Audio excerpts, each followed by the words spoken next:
Renaître de l'eau et de la parole change totalement l'intérieur de l'homme. Tout chrétien doit au moins, une fois dans sa vie, vivre intensément l'expérience de cette réalité nouvelle. La grâce du baptême qu'il a reçu se trouve alors actualisée de façon particulière. Celui qui fait cette expérience à part à la lumière qui vient du Christ, lui-même et tout ce qui l'entoure, entre alors dans un jour nouveau. Il reçoit des yeux neufs pour contempler toute chose dans la lumière de Dieu. Dans ta lumière, nous voyons la lumière, psaume 35, 10.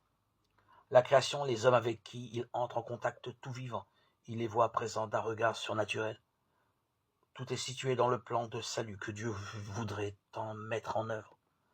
Dieu n'attend que le premier pas de l'homme pour l'aider davantage de sa grâce et lui témoigner un amour qui le comble tout entier. Cette nouvelle naissance nous fait naître de la parole. Saint Pierre le déclare avec beaucoup de conviction. Vous êtes renés, non d'une semence périssable, mais d'une semence impérissable. La parole de Dieu, vivante et qui demeure éternellement. 1 Pierre 1, 23.